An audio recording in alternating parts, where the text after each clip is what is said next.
Hello, welcome student. তো পড়াচ্ছিলাম আমরা, যেখানে আমরা পড়ছিলাম সেটা হচ্ছে পলিউশন চ্যাপ্টার, ইউনিট 5-এর লাস্ট চ্যাপ্টার, যেটার কয়েকটা জিনিস পড়লে এখান থেকে শেষ হয়ে যাবে। তো আগের দিন আমরা ওয়াটার পলিউশন সম্পর্কে কিছু কিছু টপিক বলেছিলাম, সেরকমভাবেই সাউন্ড পলিউশন সম্পর্কে আমাদেরকে জানতে হবে। আগেই বলেছি, ইন জেনারেল যেগুলো জিনিস আছে সাউন্ড পলিউশনের কারণ, প্রভাব এবং প্রতিকার। কারণ সাউন্ড পলিউশনের খুব ইজিলি আমরা যে কারণে শব্দ দূষিত হয়ে এটা দেখেই থাকি, সেটা হচ্ছে খুব জোরে যদি মাইক্রোফোন বাজানো হয়, গাড়ির হর্নের শব্দ, জেট প্লেনের শব্দ, এরকম একাধিক কারণে সাউন্ড পলিউশন ঘটে। প্রভাব হচ্ছে মস্তিষ্কের উপরে মারাত্মক প্রভাব ফেলে। দীর্ঘ সময় যদি সাউন্ড পলিউশন ঘটে তাহলে মাথার উপরে প্রভাব ফেলে, মাথার যন্ত্রণা শুরু হয়, খিটখিটে ভাব চলে আসে। আমরা জানি যে বাড়ির পাশে যদি কন্টিনিউয়াসলি খুব জোরে মাইক বাজতে থাকে তাহলে কি পরিস্থিতি হয়। প্রতিকার করতে গেলে প্রতিকারের দিক থেকে দেখতে হবে যে আমাদেরকে ঠিকঠাক আইন মেনে সাউন্ড সৃষ্টি করতে হবে। মানে যে জায়গাগুলো থেকে খুব জোরে সাউন্ড হয় সেইগুলোকে মিনিমাইজ করতে হবে, সাইলেন্সার ব্যবহার করতে হবে। বক্স বা মাইক্রোফোন যদি বাজাতে হয় তাহলে নির্দিষ্ট নিয়মের মধ্যে থেকেই বাজাতে হবে। এক্ষেত্রে বলি, এই সাউন্ড পলিউশনের ক্ষেত্রে একটা খুব ইম্পর্টেন্ট জিনিস হচ্ছে শব্দের তীব্রতাটাকে মাপতে হবে। যে কত তীক্ষ্ণতে বা কত জোরে শব্দটা বাজছে সেটা একটা এককে মাপতে হবে, না হলে আমরা দাবি করব কি করে যে এই জায়গার সাউন্ডটা দূষিত হচ্ছে, এই জায়গার সাউন্ডটা ঠিকঠাক আছে। কারণ শব্দ তো সব জায়গায় হবেই, শব্দ তো আটকাতে পারবো না। কিন্তু যে জায়গায় একটা লিমিটের থেকে বেশি পরিমাণে শব্দ হবে সেটা হচ্ছে শব্দ দূষণ। তো এই শব্দকে মাপার জন্যে, শব্দের তীব্রতাকে মাপার জন্যে যে একক ডিটারমাইন করা হয়েছে সেটাকে বলে হচ্ছে বৈজ্ঞানিক গ্রাহাম বেল। অ্যাকচুয়ালি প্রথম ডিটারমাইন করেছিল, তাকে ডিবি একক দিয়ে বলা হয়, একে বলা হয় ডেসিবেল।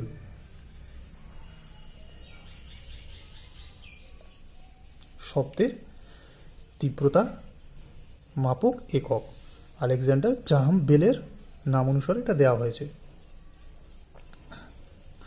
তো এই ডেসিবেল এককে বলা হয়, এবং এটা বলা হয় যে নর্মালি যে সমস্ত রাস্তাঘাটে যানবাহন, কলকারখানার শব্দ, এটা মোটামুটি এই 80 ডেসিবেল পর্যন্ত, ডিবি পর্যন্ত টলারেট করা যায়।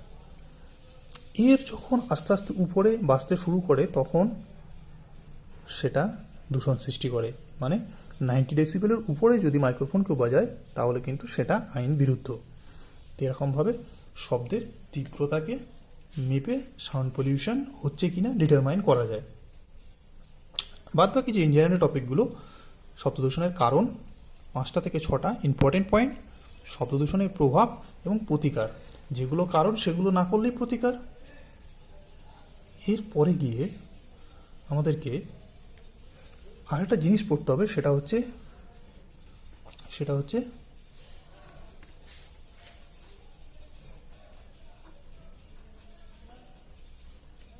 রেডিও অ্যাক্টিভ পলিউশন কি, যাকে বা রেডিও অ্যাক্টিভ হ্যাজার্ডস বলা হয়। বাংলা থেকে বলে তেজস্ক্রিয় দূষণ।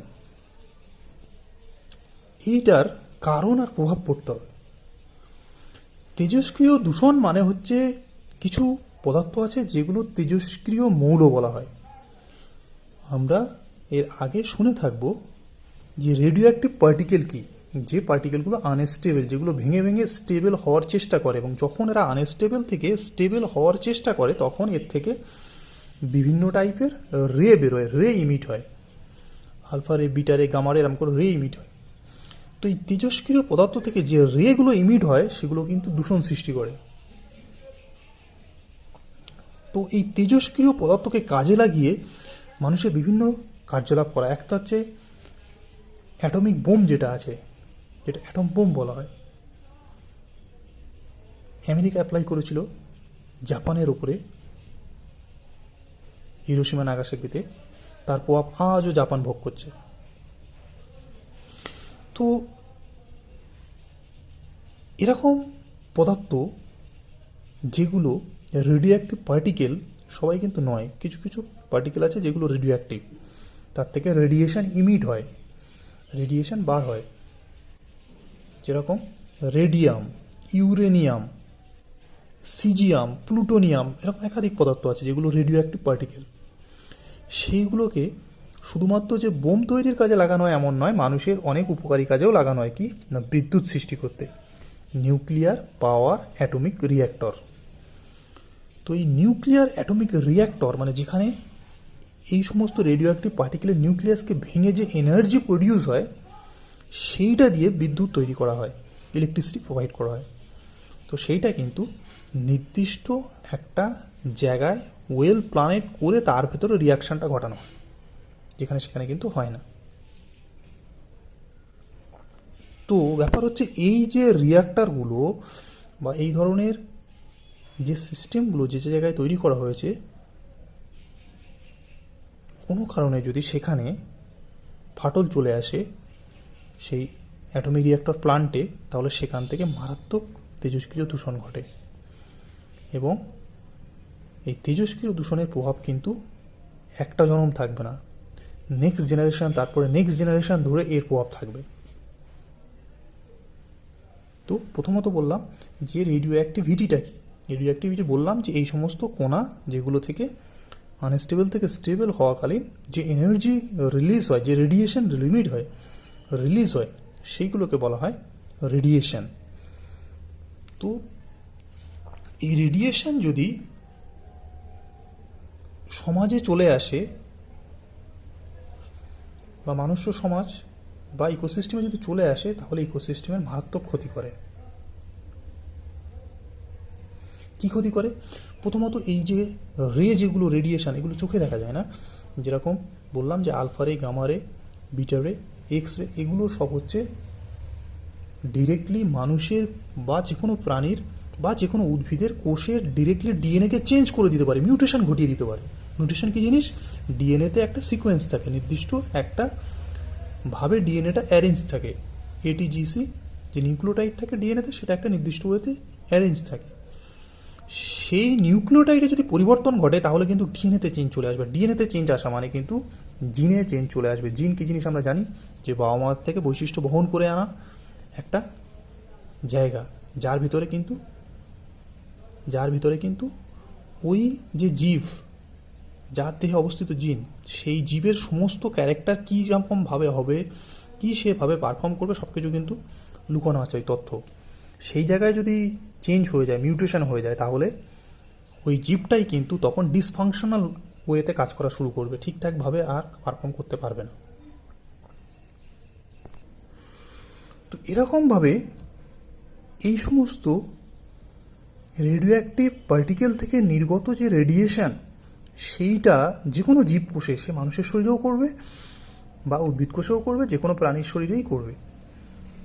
ধরো আমাদের শরীরে স্কিনের ওপরে রেডিয়েশন এসে পড়লো, কোনো তেজস্ক্রিয় দূষিত পদার্থ থেকে রেডিয়েশন এসে শরীরে পড়লো, তাহলে ওখানকার কোষে মিউটেশন ঘটিয়ে সেই কোষ কিন্তু ক্যান্সার কোষে রূপান্তরিত হয়ে যাবে। তাহলে এই রেডিয়েশনের ফলে একটা মারাত্মক প্রভাব হচ্ছে ক্যান্সার সৃষ্টি হওয়া। ঠিক সেমভাবে সূর্যালোক থেকেও কিন্তু রেডিয়েশন আসে, সেখান থেকে ইউভি রে আসে, আমরা সবাই জানি। সেই ইউভি রে যদি শরীরে পড়ে, তাহলে কিন্তু শরীরের কোষ চেঞ্জ হয়ে ক্যান্সার কোষে রূপান্তরিত হতে পারে, স্কিন ক্যান্সার তৈরি হয়ে যাবে। তাহলে কি বললাম? তেজস্ক্রিয় দূষণের কারণ হচ্ছে এই সমস্ত যে অ্যাটমিক রিঅ্যাক্টর, যেখান থেকে অ্যাটমগুলো রিয়াকশান করে এনার্জি তৈরি করে সেগুলোকে ইলেকট্রিসিটি প্রোভাইড করে। সেই অ্যাটমিক রিঅ্যাক্টরে যদি কোনো কারণে ফাটল চলে আসে বা কোনো কারণে ডিসপুট চলে আসে, তাহলে রেডিয়েশন বাইরে বেরিয়ে পড়ে। বাইরে বেরিয়ে সে ভূমিতে মিশতে পারে, মানুষের শরীরে থেকে যে কোনো জীবদের শরীরে ক্ষতি করতে পারে। যদি জলে মেশে রেডিয়েশন, তাহলে কিন্তু জলে অবস্থিত প্রাণীদেরকেও ক্ষতি করবে, এবং সেই জলজ প্রাণীরা যখন মানুষ খাবে, সেখান থেকেও কিন্তু মানুষের ক্ষতি হবে। তাহলে এই যে বললাম যে রেডিয়েশন মানুষের ক্রোমোজোমে ডিএনএ চেঞ্জ করে দেয়, তাহলে যখনই ডিএনএ চেঞ্জ করে দিচ্ছে তাহলেই কিন্তু সেই মানুষ্য জগৎ থেকে যে নেক্সট জেনারেশন আসবে তাতেও কিন্তু সেই চেঞ্জ বর্তমান থাকতে পারে, ফলে পরবর্তী প্রজন্মেও এর প্রভাব বর্তমান থাকে। জাপানের হিরোশিমা বা নাগাসাকিতে সেই দ্বিতীয় বিশ্বযুদ্ধের সময় 1945-এ অ্যাটম বোম এক্সপ্লোড হয়েছিল, বিস্ফোরণ ঘটিয়েছিল আমেরিকা। আজও কিন্তু সেখানে অনেক কাপেলের যে সন্তান জন্ম নেয় তারা কিন্তু পঙ্গু জন্ম নেয়, কারণ সেখানে প্রচুর পরিমাণে রেডিয়েশন ঘটেছিল। এছাড়াও প্রাকৃতিক বিপর্যয়ের ফলে রেডিয়েশন গত যে পলিউশন মানে তেজস্ক্রিয় দূষণ ঘটেছিল, এরকম দুটো বড় বড় এক্সাম্পল হচ্ছে, এভিডেন্স হচ্ছে।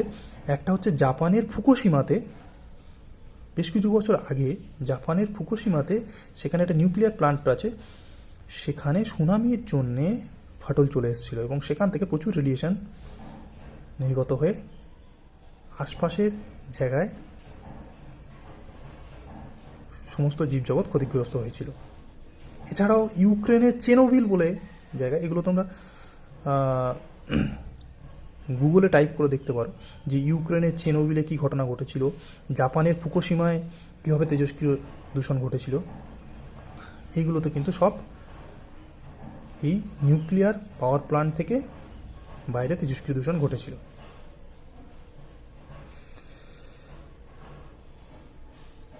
তো প্রভাব বললে এগুলিই বলতে হবে যে এরা স্কিন ক্যান্সার তৈরি করতে পারে, ফুসফুস যকৃৎ বা আলসার তৈরি করতে পারে, মিউটেশন ঘটিয়ে দিতে পারে, সেগুলো তার ফলস্বরূপ নেক্সট জেনারেশন আমাদের বিপর্যস্ত হতে পারে, বন্ধ্যাত্বতা চলে আসতে পারে, স্মৃতিশক্তি বা স্নায়বিক ফল্ট চলে আসতে পারে এই তেজস্ক্রিয় দূষণের ফলে।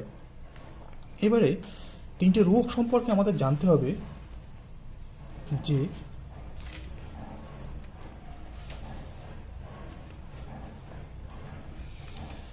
একটা হচ্ছে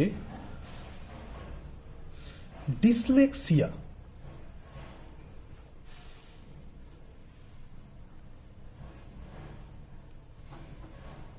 রোগটা কি? ডিসলেক্সিয়া রোগ হচ্ছে একটা মস্তিষ্কের রোগ, মানসিক রোগ, যে একটা শিশু অনেক বয়স হয়ে গেছে অথচ তার মস্তিষ্ক ঠিকঠাক ডেভেলপ করেনি। সে লিখলে হাতে লেখা খুবই ব্যাঁকাচোরা হয়, ঠিকঠাকভাবে সে লিখতে পারে না, তার মস্তিষ্ক ডেভেলপ ঠিকঠাকভাবে হচ্ছে না, মানে মানসিক বিকাশ খুবই নিম্নমানের। এটা কিন্তু একটা দূষণের ফলে ঘটে থাকে, মানে আইকিউ ডেভেলপ হয় না। সেটা হচ্ছে পিবি বা লেড দূষণের ফলে হচ্ছে।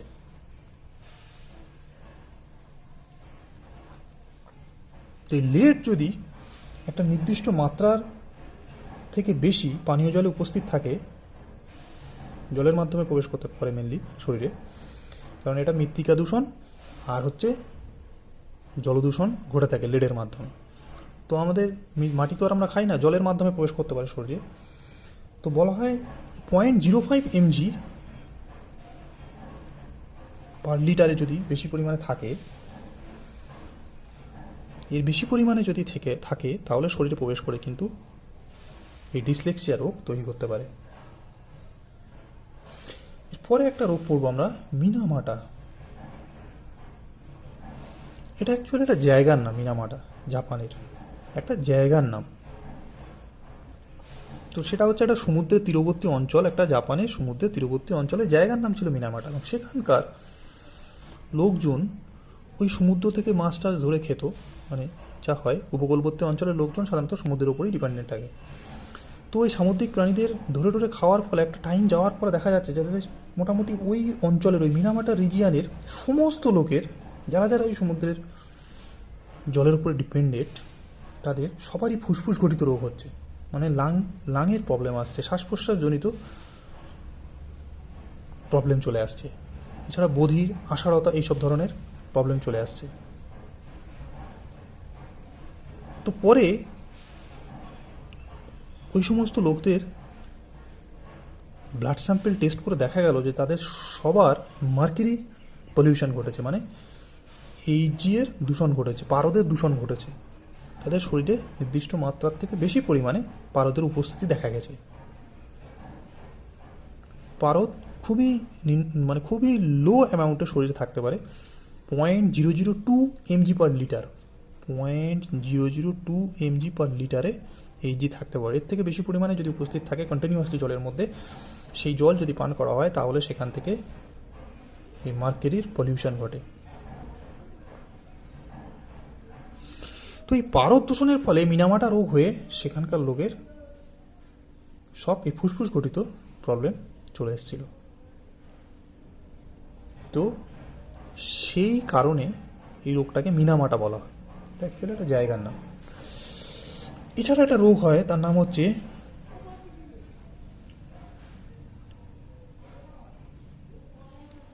ইটাই।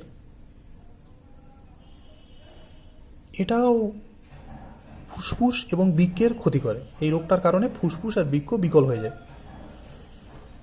রোগটা হয় হচ্ছে সিডিএর প্রভাবে, ক্যাডমিয়ামের প্রভাবে। তো আগেও আমি অনেক রোগ বলেছিলাম, যখন বায়ু দূষণ পড়িয়েছিলাম, যখন জল দূষণ পড়িয়েছিলাম, সেখানে আর্সেনিকের ফলে বলেছিলাম যে আর্সেনিকোসিস, ব্ল্যাকফুট ডিজিজ, মিজ রেখা, এই ধরনের রোগগুলো হয়। আর্সেনিক দূষণ ভালো করে পড়তে বলেছিলাম। তার সাথে এই রোগগুলোও পড়তে হবে, যেখানে ইটাই ক্যাডমিয়ামের ফলে হয়, মিনামাটা হয় হচ্ছে মার্কেরি বা পারদ দূষণের ফলে, ডিসলেক্সিয়া যেখানে মানসিক রোগ একটা হয় হচ্ছে সীসা বা লেডের কারণে।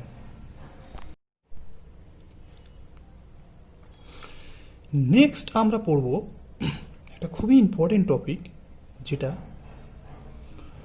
মেডিকেল এক্সাম প্লাস বোর্ড এক্সামে তো ইম্পর্টেন্ট অবশ্যই, মোটামুটি। তাছাড়া পরিবেশ সম্পর্কিত যে চ্যাপ্টার আছে বা যে বুক তোমাদের আছে, সেখানেও এই টপিক সম্পর্কে পেয়ে যাবে। সেটা হচ্ছে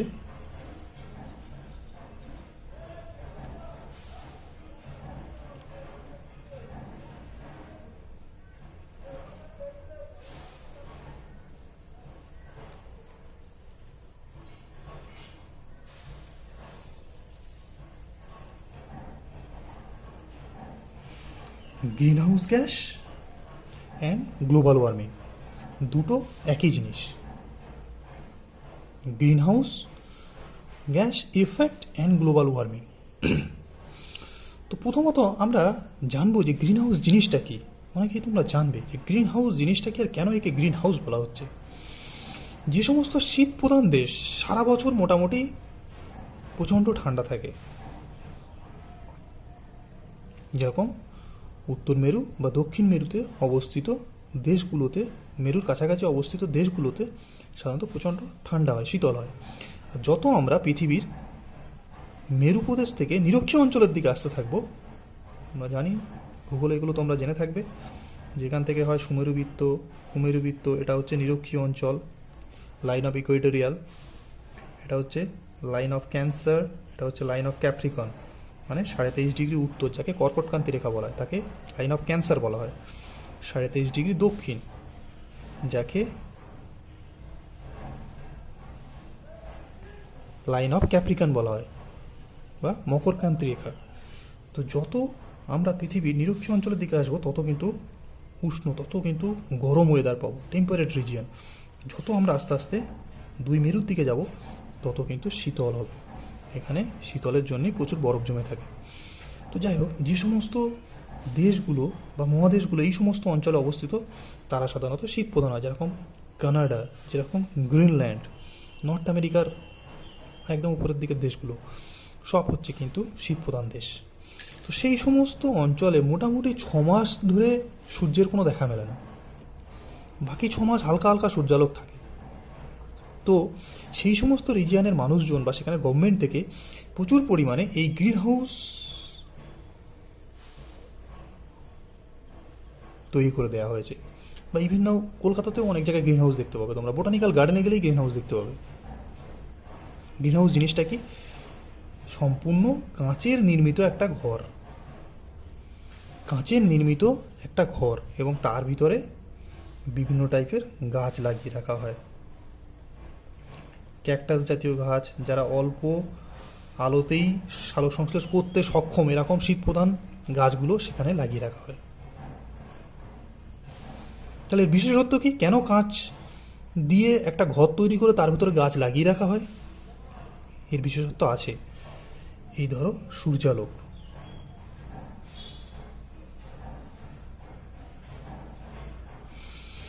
এখন আমরা সবাই জানি যে সূর্যের যে আলো পৃথিবীতে আসে, বা সূর্যের যে আলো আসে, লাইট যেটা আসে, সেটা কিন্তু একটা ইলেকট্রনের প্যাকেজ আকারে লাইট আসে, এবং তার কিন্তু একটা তরঙ্গ দৈর্ঘ্যের আছে, একটা ওয়েভ লেন্থের এই লাইটের প্যাকেজ কিন্তু আছে, একটা ওয়েভ লেন্থ এই লাইটের থাকে।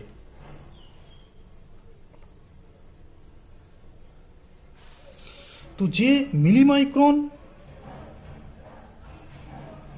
এমভি বলে ডিনোট করায়, যে ওয়েভ লেন্থের আলোটা সূর্যালোক থেকে এসে পৌঁছায়, সূর্যালোক থেকে আসে, সেই ওয়েভ লেন্থের যখন এরা আগত হয়, আপাতিত আলোক রশ্মি যেগুলো হয়, সেইগুলোর কিন্তু ওয়েভ লেন্থ খুব ক্ষুদ্র হয়, মানে এগুলো খুব ক্ষুদ্র আলোক রশ্মির ওয়েভ লেন্থ সূর্যালোক থেকে নির্গত হয়ে পৃথিবীতে এসে পৌঁছায়। যখন এর এই কাঁচের ঘরে প্রবেশ করে, ক্ষুদ্র আলোকরশ্মি হওয়ার জন্যে এগুলো কাঁচের ঘরের মধ্যে সহজেই প্রবেশ করতে পারে। কাঁচের ওয়ালে ভিতরে এসে যখন এরা প্রতিফলিত হয়, রিফ্লেক্ট হয়, তখন কিন্তু এই ক্ষুদ্র ওয়েভলেন্থের আলোকরশ্মিগুলো কিন্তু আর সব ক্ষুদ্র থাকে না, তার থেকে বড় আলোকরশ্মিতে পরিণত হয়। তাহলে একটা ক্ষুদ্র আলোকরশ্মি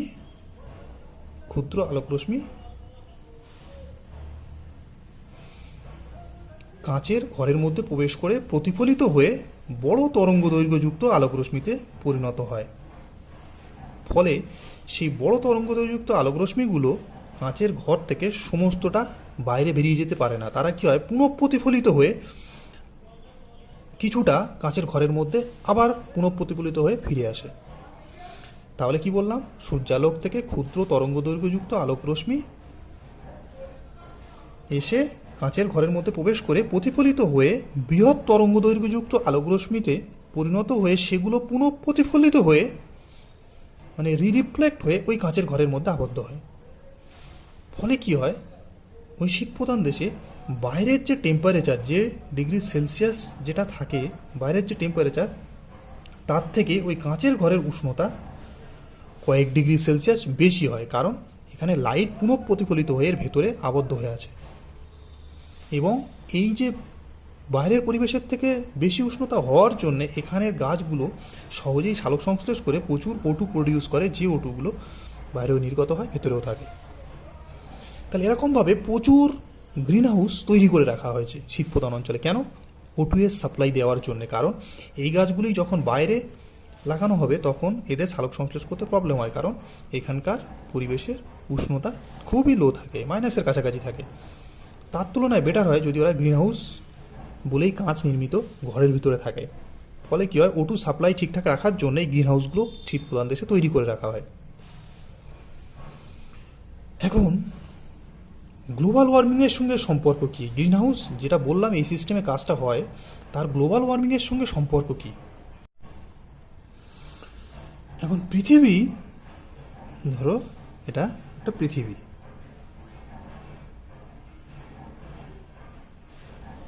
আর্থ, সূর্যালোক থেকে পৃথিবীতে লাইট আসে, আমরা সবাই জানি।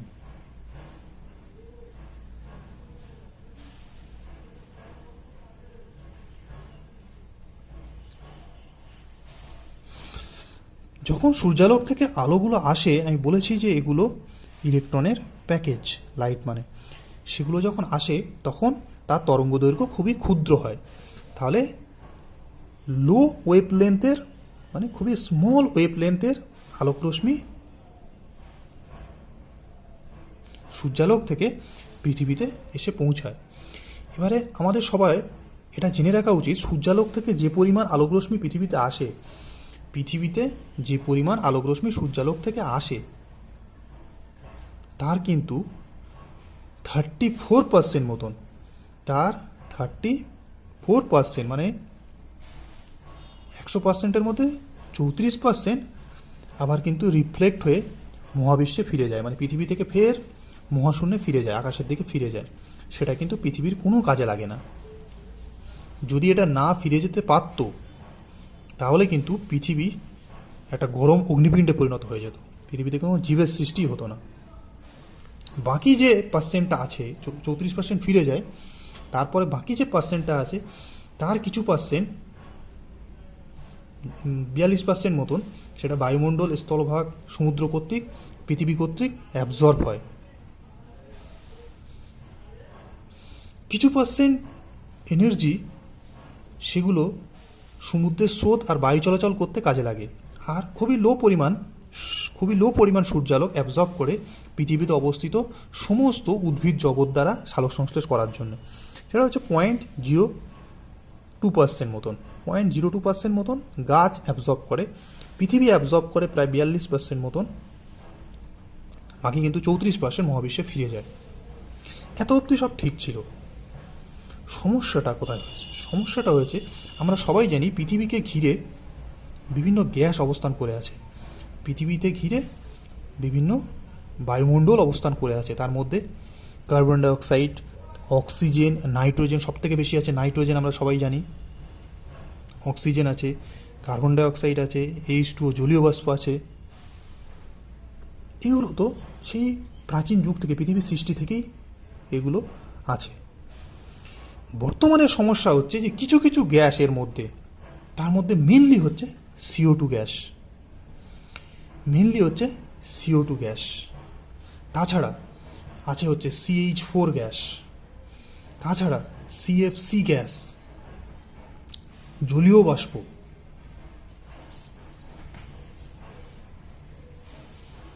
নাইট্রোজেন ডাইঅক্সাইড, এই ধরনের গ্যাসগুলো, নাইট্রাস অক্সাইড, এই ধরনের গ্যাসগুলো পৃথিবীতে যত দিন যাচ্ছে পরিমাণ বাড়তে থাকছে। কারণ কি? আমরা সবাই জানি যে CO2 কীভাবে পৃথিবীতে প্রচুর পরিমাণে নির্গত হচ্ছে। এক তো হচ্ছে প্রচুর কলকারখানার ধোঁয়া থেকে প্রচুর CO2 নির্গত হচ্ছে, এত পরিমাণে যে যানবাহন চলছে তার যে জ্বালানি, মানে যে ফসিল ফুয়েল যেটা আছে, পেট্রোল বা ডিজেল দহন হওয়ার ফলে যে কী পরিমাণে CO2 আর CO, কার্বন ডাইঅক্সাইড আর কার্বন মনোক্সাইড আলটিমেটলি গিয়ে আবার কার্বন ডাইঅক্সাইডে পরিণত হয়, এই গ্যাসগুলো সব কিন্তু পৃথিবীতে তৈরি হচ্ছে। যত দিন যাচ্ছে CO2 এর পার্সেন্ট আগে যা ছিল তার থেকে এর পরিমাণ দিন দিন প্রচুর পরিমাণে বাড়ছে, এবং CO2 এর গ্যাসের পরিমাণ যত দিন যাচ্ছে বাড়ার ফলে পৃথিবীর যে বায়ুমণ্ডলের স্তর, সেইটা ধীরে ধীরে গ্রিন হাউসের ন্যায় আচরণ করছে। কেন না, এই যে বললাম যে CO2, CH4, CFC, H2O, N2O, এই ধরনের গ্যাসগুলো পৃথিবীতে যত এর পরিমাণ বাড়ছে তত এই বায়ুমণ্ডলটা গ্রিন হাউসের ন্যায় আচরণ করছে। কেন না, সূর্য থেকে আগত ক্ষুদ্র তরঙ্গদৈর্ঘ্যযুক্ত আলোকরশ্মি পৃথিবীতে প্রতিফলিত হওয়ার পরে মহাবিশ্বে যে ফিরে যাওয়ার 34% কথা ছিল, যখনই এরা পৃথিবীতে রিফ্লেক্ট হয়, প্রতিফলিত হয়, তখন এর তরঙ্গদৈর্ঘ্যগুলো ক্ষুদ্র আর থাকে না, সেগুলো বড় তরঙ্গদৈর্ঘ্যযুক্ত আলোকরশ্মিতে পরিণত হয়। তাহলে সূর্যালোক থেকে আগত ক্ষুদ্র তরঙ্গদৈর্ঘ্যযুক্ত আলোকরশ্মি পৃথিবীতে প্রতিফলিত হয়ে বৃহৎ তরঙ্গদৈর্ঘ্যযুক্ত আলোকরশ্মিতে পরিণত হওয়ার ফলে এই গ্যাসগুলোর পরিমাণ বাড়ার জন্যে সেইগুলো বায়ুমণ্ডলে পুনঃ প্রতিফলিত হয়ে আবার পৃথিবীতে ফিরে আসছে। বায়ুমণ্ডলে ওই বৃহৎ তরঙ্গদৈর্ঘ্যযুক্ত আলোকরশ্মি পুনঃ প্রতিফলিত হয়ে ফিরে আসছে। কোনগুলো না, এই গ্যাসগুলো থাকার জন্যে, গ্যাসগুলোর পরিমাণ বাড়ার জন্যে। তাহলে যে 34% মহাবিশ্বে ফিরে যাওয়ার কথা ছিল, এখন হয়তো সেটা যেতে পারছে না, তার মধ্যে হয়তো 4% পুনঃ প্রতিফলিত হয়ে আবার পৃথিবীতে ফিরিয়ে দিচ্ছে। এই ঘটনা কন্টিনিউয়াসলি ঘটার ফলে পৃথিবীর উষ্ণতা যত দিন যাচ্ছে তত ডিগ্রি সেলসিয়াস বেড়ে যাচ্ছে। আমরা অলরেডি জানি যে পৃথিবীর উষ্ণতা এভারেজলি 30 বছর আগের থেকে বর্তমানে 2 ডিগ্রি সেলসিয়াস বেড়ে গেছে। তো যে ঘটনাটা গ্রিন হাউস ঘটায়, ক্ষুদ্র তরঙ্গদৈর্ঘ্যের আলোকরশ্মি ওর ওয়ালে প্রতিফলিত হয়ে বৃহৎ তরঙ্গযুক্ত আলোকরশ্মিতে পরিণত হওয়ার ফলে পুনঃ প্রতিফলিত হয়ে গ্রিনহাউস গ্যাসের উষ্ণতা বাড়াচ্ছিল, সেই কাজটাই এখানে এই গ্যাসগুলো করছে। কি না, প্রধান যে গ্যাস সেটা হচ্ছে CO2, কার্বন ডাইঅক্সাইড। বলা হয় কার্বন ডাইঅক্সাইড এই গ্রিনহাউস, পৃথিবীকে গ্রিনহাউস সে পরিণত করার জন্য প্রায় 50% মতন রেসপন্সিবল। 50% মতন একা CO2ই দায়ী পৃথিবীকে গ্রিনহাউস পরিবর্তন করে দেওয়ার জন্য। যে কারণে অ্যাকচুয়ালি এই গ্যাসগুলোকে গ্রিনহাউস গ্যাস বলা হয়। এই গ্যাসগুলোকে গ্রিনহাউস গ্যাস বলা হয় কারণ পৃথিবীটাকে এই গ্যাসগুলো এর পরিমাণ বাড়ার জন্য গ্রিনহাউসে পরিণত করে দিয়েছে। ক্ষুদ্র তরঙ্গযুক্ত আলোকরশ্মি আসে, সেগুলো বৃহৎ তরঙ্গযুক্ত আলোকরশ্মিতে পরিণত হয়ে পৃথিবীতে প্রতিফলিত হওয়ার পরে পরিণত হয়। সেগুলো মহাবিশ্বে ফিরে যাওয়ার কথা ছিল, কিন্তু গ্রিনহাউস গ্যাসগুলো থাকার জন্য সেইগুলো পুনঃ প্রতিফলিত হয়ে ব্যাক করে আবার পৃথিবীতে ফিরিয়ে দিচ্ছে। তার জন্যই পৃথিবীর উষ্ণতা বেড়ে যাচ্ছে। সেরকমভাবে বলছে মিথেন 18% রেসপন্সিবল। টোটাল যে গ্রিনহাউস গ্যাসের ক্ষতির জন্য পৃথিবী দায়ী, তার 18% রেসপন্সিবল মিথেন। তাছাড়া CFC রয়েছে 14% রেসপন্সিবল। H2O রয়েছে, নাইট্রাস অক্সাইড রয়েছে। তো এই গ্রিনহাউস গ্যাস কোনগুলো আর কোনটা কত পরিমাণ রেসপন্সিবল এটা কিন্তু ক্লিয়ারলি জানা দরকার। খুব ভালো করে এগুলো তোমরা জানবে। তো পৃথিবীর উষ্ণতা যে বাড়লে ক্ষতি কি হচ্ছে? ক্ষতি তাহলে এতক্ষণ ধরে যেটা বললাম সেটা কিন্তু আমি কারণ বললাম। কিসের কারণ বললাম? গ্লোবাল ওয়ার্মিংয়ের কারণ। গ্লোবাল মানে হচ্ছে পৃথিবী, ওয়ার্মিং মানে হচ্ছে গরম। তাহলে পৃথিবী কেন, বিশ্ব কেন উষ্ণ হচ্ছে? যদি এই কোশ্চেন আসে, বিশ্ব উষ্ণায়নের কারণ লেখো। খুব সিম্পল কোশ্চেন দিল, গ্লোবাল ওয়ার্মিংয়ের কারণ লেখো। বা যদি ঘুরিয়ে দিল যে গ্রিনহাউস গ্যাসের প্রভাব লেখো, সব উত্তর কিন্তু সেম হবে। এই ছবিটা আঁকতে হবে, সাথে লিখতে হবে সূর্য থেকে ক্ষুদ্র তরঙ্গদৈর্ঘ্যের আলোকরশ্মি এসে পৃথিবীতে প্রতিফলিত হওয়ার পরে বৃহৎ তরঙ্গদৈর্ঘ্য আলোকরশ্মিতে পরিণত হয় এবং সেইটা গ্রিনহাউস গ্যাসে পুনঃ প্রতিফলিত হয়ে ব্যাক করে আবার পৃথিবীতে ফিরে আসছে, কারণ এই গ্রিনহাউস গ্যাসগুলোর পরিমাণ বাড়ার জন্যে। তাই জন্যেই বিশ্ব উষ্ণায়ন ঘটছে। বা গ্রিনহাউস গ্যাসের প্রভাব যদি বলা হয় তাহলেও কিন্তু একই উত্তর হবে। তাহলে কী বললাম? গ্রিনহাউস গ্যাসের প্রভাব, বিশ্ব উষ্ণায়নের কারণ, গ্লোবাল ওয়ার্মিংয়ের কারণ। যে কোশ্চেনে আসুক না কেন 5 নম্বরের এই উত্তরটাই লিখতে হবে। এবার হচ্ছে গ্লোবাল ওয়ার্মিংয়ের প্রভাব। বিশ্ব উষ্ণায়ন হলে তার কি প্রভাব আছে? এতক্ষণ বললাম কারণ। এর প্রভাব হচ্ছে ভীষণভাবে প্রভাব। বললামই যে পৃথিবীর উষ্ণতা বাড়লে পৃথিবীর যে মেরু প্রদেশে যে বরফ আছে সেটা যত দিন যাচ্ছে তার পরিমাণ কমতে থাকছে, গলে যাচ্ছে। ফলে কি হচ্ছে? পৃথিবীতে অবস্থিত যে সমস্ত সমুদ্র তাদের জলতলের উচ্চতা বেড়ে যাচ্ছে। মেরু প্রদেশের যে প্রচুর পরিমাণে বরফ সেইগুলো যদি যত দিন যাচ্ছে গলতে থাকে, তাহলে কী হয়? সমুদ্রে জলোচ্ছ্বাস ঘটবে। এর ফলে কী হয়? সমুদ্রের তীরবর্তী অঞ্চলগুলো সব সমুদ্রের নিচে চলে যাবে। অলরেডি বাংলাদেশ, ভারত, থাইল্যান্ড এই জাতীয় যে তীরবর্তী দেশগুলো সমুদ্রের ওপরে ডিপেন্ডেড করে দেশ, সেইগুলো কিন্তু একসময় থাকবে না। মারাত্মক ক্ষতি ঘটছে, সেটা হচ্ছে সিজন কিন্তু চেঞ্জ হয়ে যাচ্ছে। জলবায়ুর পরিবর্তন। আমরা জানি যে আগে যে সময় যে হারে বর্ষা হতো এখন আর ঠিক সেই সময় সেই হারে বর্ষা হয় না। যখন হয়তো বন্যা হয়ে যায়, যখন হয় না তো খরা হয়ে যায়। একই দেশের কোনো জায়গায় খরা হচ্ছে, কোনো জায়গায় বন্যা হচ্ছে, কারণ এখানে কিন্তু বিশ্ব উষ্ণায়নের প্রভাব আছে। পৃথিবীর উষ্ণতা বাড়ার জন্যে তার বায়ুপ্রবাহের চেঞ্জ ঘটে যাচ্ছে, তার ফলেই কিন্তু বিশ্বের জলবায়ু চেঞ্জ হয়ে যাচ্ছে। আজ থেকে 30 বছর আগে যে নিয়মে যে সিকোয়েন্সে জলবায়ু আসতো, এখন আস্তে আস্তে তার সঙ্গে অনেক পরিবর্তন ঘটে গেছে। তো জলবায়ু পরিবর্তন করলে ফসলের প্রচুর পরিমাণে ক্ষতি হবে, কারণ জলবায়ুর উপরে ফসল ডিপেন্ডেন্ট থাকে। তো জলবায়ুর মারাত্মক একটা প্রভাব কিন্তু এই বিশ্ব উষ্ণায়নের উপরে। তাছাড়া বন অঞ্চলের উপর প্রভাব আছে প্রচুর পরিমাণে। গ্রিনহাউস গ্যাসের প্রভাবে পুরনো যে বন অঞ্চল সেইগুলোর নতুন নতুন যে ধরনের উদ্ভিদ সৃষ্টি হতো সেইগুলো সব ধ্বংস হয়ে যাচ্ছে। স্বাস্থ্যের উপরের মারাত্মক প্রভাব, প্রচুর পরিমাণে বিভিন্ন এপিডেমিক বা এন্ডেমিক রোগ যেরকম ম্যালেরিয়া, ডেঙ্গু, পিতজ্বর এইগুলোর পরিমাণ বাড়ছে। তাছাড়া জলের যে মানে সমুদ্রের মেনলি জলের একটা চক্র সম্পাদন হয়, সেখানে নির্দিষ্ট জলের তাপমাত্রা দরকার লাগে, নাহলে জলের স্রোত ঠিকঠাকভাবে হবে না, সেইখানে পরিবর্তন ঘটছে।